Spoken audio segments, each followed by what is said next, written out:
اعوذ باللہ من الشیطان الرجیم بسم اللہ الرحمن الرحیم السلام علیکم ورحمۃ اللہ وبرکاتہ۔ میرے عزیز بھائیو بہنوں اور بچوں، سورہ بقرہ کے اندر میرے اللہ تعالیٰ نے ارشاد فرمایا، وہ لوگ جو اللہ کا عہد توڑتے ہیں پکا کرنے کے بعد اور اس کو توڑتے ہیں جس کو اللہ نے جوڑنے کا حکم دیا ہے، ان رشتوں کو توڑ دیتے ہیں جن رشتوں کو اللہ تعالیٰ نے جوڑنے کا حکم دیا۔ اور پھر میرا اللہ فرماتا ہے کہ یہ وہ لوگ ہیں جو زمین میں فساد برپا کرتے ہیں، یہی لوگ ہیں جو نقصان میں ہے، گھاٹے میں ہے، خسارے میں ہے۔ انسان کو اللہ تعالیٰ نے ماں باپ کے وسیلے سے دنیا میں بھیجا ہے۔ انسان کے بہت سارے رشتے ہوتے ہیں، اس کا رشتہ اس کے بھائیوں کے ساتھ، بہن کے ساتھ، ماں باپ کے ساتھ، بیٹوں کے ساتھ، بیٹیوں کے ساتھ، بیویوں کے ساتھ، اور بیویوں کا اپنے شوہروں کے ساتھ۔ پھر اس سے آگے اللہ تعالیٰ نے اور رشتے بنائے ہیں، ماں کے رشتے دار، باپ کے رشتے دار۔ میرے اللہ نے رشتوں کو اہمیت دی اور اللہ تعالیٰ نے بہت سارے رشتے بنائے۔ اصل میں ہمارے ہاں ہوتا کیا ہے کہ رشتے کو ہم اصل مقام ہی نہیں دے پاتے۔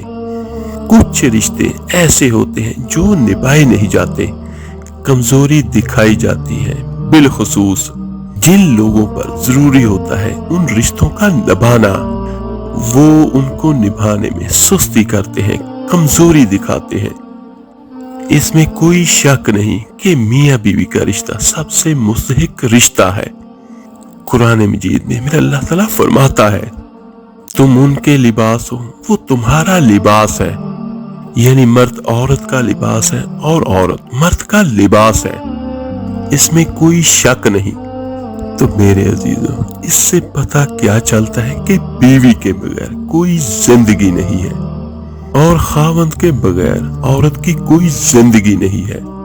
میاں بیوی کے رشتے کی بہت اہمیت ہے۔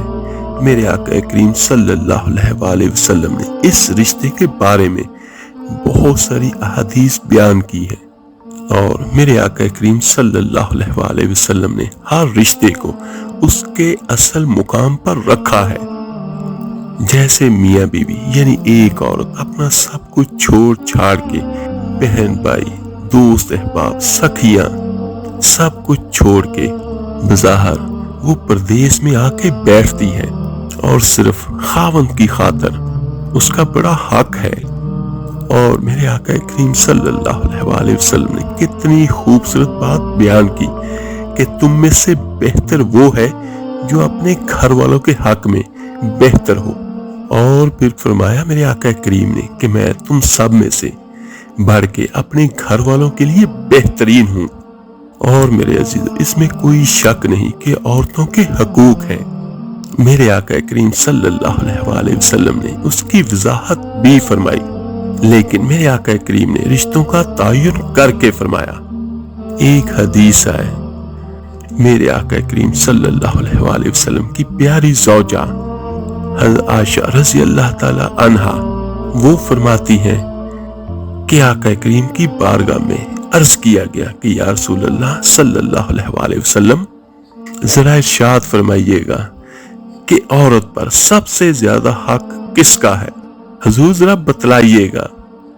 تو میرے عزیز بھائیو، یہ کسی مفتی کا قول نہیں، کسی محدث کے الفاظ نہیں، یا کسی دانشور کی رائے نہیں، یہ ان کا قول ہے جنہیں اللہ تعالیٰ نے دنیا میں راحت اور آرام دینے کے لیے مبعوث فرمایا۔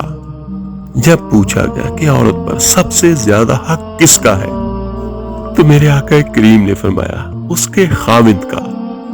اسی مجلس میں اور اسی محفل میں کوئی شخص اٹھ کے نہیں گیا، اور پھر وہی شخص حضور سے سوال کرنے لگا، حضور مرد پر حق کس کا زیادہ ہے؟ عورت پر تو میں نے پوچھ لیا۔ تو میرے آقا کریم صلی اللہ علیہ وآلہ وسلم نے ارشاد فرمایا اس کی ماں کا۔ عورت پر سب سے زیادہ حق اس کے شوہر کا، اور مرد پر حق کس کا؟ اس کی ماں کا۔ یہ حقوق کے تعین ہے جو میرے آقا صلی اللہ علیہ وآلہ وسلم نے کر کے دیا۔ ایک عورت نے کسی عالم دین سے پوچھا کہ عورت کا مقام مرد سے کم کیوں ہے؟ جس طرح شادی کے بعد عورت مرد کے ماتحت ہوتی ہے، تو سبحان اللہ اس عالم دین نے کتنی خوبصورت بات بیان کی۔ اس نے کہا بی بی تم ایک مرد کے ماتحت ہو اور تمہارے بیٹے کتنے ہیں؟ تو وہ کہنے لگی 3۔ تو اس عالم دین نے کہا تم ایک کے ماتحت ہو اور وہ 3 مرد تمہارے ماتحت ہیں۔ سبحان اللہ، اسلام نے عورت کو بہت مقام دیا، عزت دی۔ میرے عزیزو، جس طرح عورت کے مرد پر حق ہے اور مرد کے عورت پر حق ہے، اسی بارے میں ایک عورت آقا کریم صلی اللہ علیہ وآلہ وسلم کے دربار میں حاضر ہوئی اور کہنے لگی یا رسول اللہ صلی اللہ علیہ وآلہ وسلم، مجھے بتلائیے گا مرد کے کیا حقوق ہیں، اگر میں ادا کر سکی تو شادی کروں گی۔ میرے عزیز بھائیو، ایک بات تو یاد رکھیے گا، یہ حدیثیں ہم نے اپنی بیٹیوں کو بتانی ہے اور اپنی بہنوں کو بتانی ہے۔ یہ امام حاکم نے لکھا ہے کہ میرے نبی پاک صلی اللہ علیہ وآلہ وسلم سے پوچھا گیا کہ یا رسول اللہ صلی اللہ علیہ وآلہ وسلم، مجھے بتائیے گا کہ خاوند کے حقوق کیا ہے؟ اور وہ خاتون عرض کرتی ہیں کہ اگر تو میں ادا کر سکی تو نکاح کروں گی ورنہ نہیں کروں گی۔ تو میرے آقا کریم صلی اللہ علیہ وآلہ وسلم نے ارشاد فرمایا کہ اگر خاوند کے جسم سے پیپ نکلے، ریشہ نکلے اور خون نکلے، عورت اپنی زبان سے صاف بھی کرے تو پھر بھی خاوند کا حق ادا نہیں ہوتا۔ اور یہ الفاظ میرے آقا کریم صلی اللہ علیہ وآلہ وسلم کے ہیں۔ میرے آقا کریم نے وضاحت کر دی، اور کسی جگہ پر آپ کو یہ نہیں ملے گا کہ اللہ کے محبوب نے فرمایا ہو کہ اگر سجدہ جائز ہوتا تو میں لوگوں سے کہتا کہ مجھے کرو، یہ کہیں نہیں فرمایا۔ حالانکہ امام الانبیاء ہے، اللہ کے محبوب ہے، جنت کے مالک وہ ہے، جنت کی چابی آقا کریم صلی اللہ علیہ وآلہ وسلم کے پاس ہے۔ فرمایا میرے آقا کریم نے اگر خدا کے علاوہ کسی کو سجدہ جائز ہوتا تو میں عورت کو کہتا کہ اپنے خاوند کو سجدہ کرے۔ یہ فرمایا میرے آقا کریم نے کہ میں کہتا عورتوں کو۔ تو نبی کریم صلی اللہ علیہ وآلہ وسلم نے وضاحت کر دی، اگر تو یہ حق ادا کر سکتی ہے تو نکاح کر۔ وہ عورت خاتون بڑی سمجھدار تھی، فوراً بول اٹھی حضور میں حق ادا نہیں کر سکتی، لہذا میں نکاح نہیں کروں گی۔ اور میرے آقا کریم صلی اللہ علیہ وآلہ وسلم نے مرد کے لیے بھی حقوق کا تعین فرمایا۔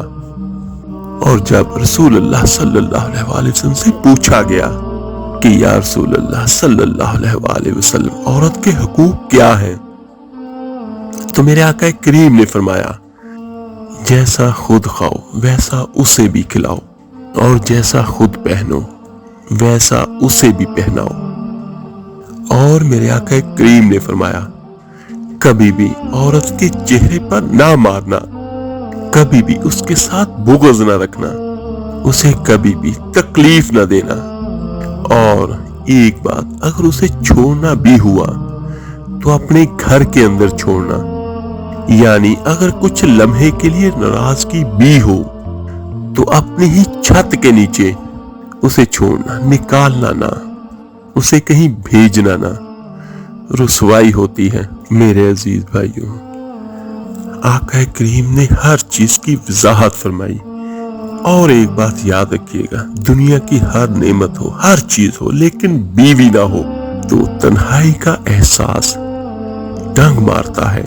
بیوی کے بغیر کوئی زندگی نہیں مرد کی، اور خاوند کے بغیر عورت کی کوئی زندگی نہیں ہے۔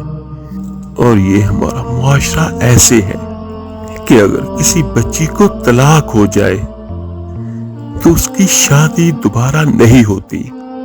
کوئی جوان بچی بیوہ ہو جائے، وہ سسک سسک کر مر جاتی ہے، لیکن اس کی شادی نہیں ہوتی۔ جس طرح انسان لباس کے بغیر نہیں رہ سکتا، اسی طرح کوئی بھی مرد عورت کے بغیر نہیں رہ سکتا۔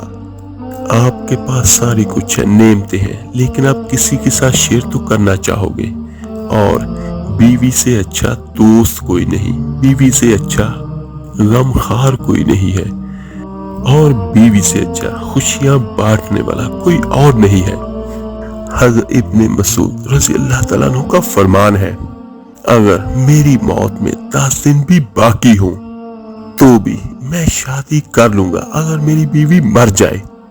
اور حضرت ابو ہریرہ رضی اللہ تعالیٰ عنہ فرماتے ہیں کہ اگر میری زندگی میں 7 دن بھی باقی ہوں اور میری بیوی مر جائے تو میں 1 ہفتہ بھی شادی کے بغیر نہیں رہوں گا، میں شادی کر لوں گا۔ تو میرے عزیزو، اللہ تعالیٰ نے قرآن میں اس رشتے کو لباس کے ساتھ تشبیہ دی کہ جیسے لباس کے بغیر انسان ایک لمحہ بھی نہیں چین سے بیٹھ سکتا، ایسے ہی اس رشتے کے بغیر زندگی میں کوئی خوبصورتی نہیں، کوئی حسن نہیں ہے۔ تو اس کے بعد بیوی کا حق سب سے پہلے ہے۔ اگر ماں باپ کی طرف سے زیادتی ہے تو یہ مرد کا ذمہ ہے کہ وہ اپنی بیوی کو بچائے۔ ہاں، اگر تمہاری بیوی کی طرف سے زیادتی ہو ماں باپ پر تو یہ بھی مرد کا ذمہ ہے کہ وہ اپنے والدین کی حفاظت کرے۔ اس کا مطلب یہ نہیں کہ لڑائی جھگڑے کرو، اپنا اخلاق ایسے بہتر بنائیں کہ ہر رشتہ اپنی اصل خوبصورتی کے ساتھ رہے۔ اور میرے عزیزو، اگر گھر والوں کے اخلاق بھی اچھے ہوں اور بیٹی ساس سسر کو اپنا ماں باپ بنا لے، اور ساس سسر بھی آنے والی بیٹی کو اپنی حقیقی معنوں میں بیٹی بنا لے، اور خاوند بیوی کی عزت کرے اور بیوی اپنے خاوند کی عزت بھی کرے۔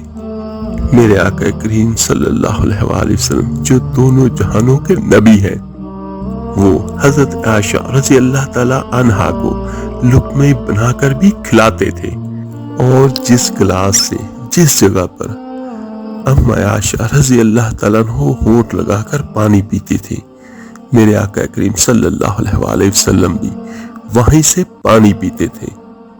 سبحان اللہ، یہ سب کچھ ہمارے لیے ہے، ہمیں بتانے کے لیے ہے کہ اپنی بیویوں کے ساتھ کیسا سلوک کرو، ورنہ جنہوں نے اللہ جیسی عظیم ہستی کو دیکھا ہو تو ان کے لیے دنیا کی کسی بھی عورت میں کیا لذت ہو سکتی ہے، لیکن یہ سب کچھ ہمیں کر کے دکھایا ہمارے لیے، ہمارے معاشرے کو قائم کرنے کے لیے، ہمارے گھر بار کو محبت کا گہوارہ بنانے کے لیے۔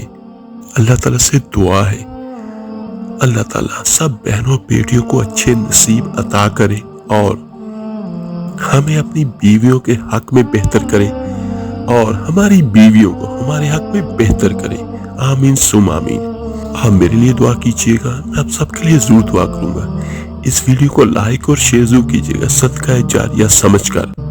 تو ملتے ہیں جلد انشاءاللہ تعالیٰ ایک نئی ویڈیو اور عمل کے ساتھ۔ اپنا بہت بہت خیال رکھیے گا۔ اللہ حافظ۔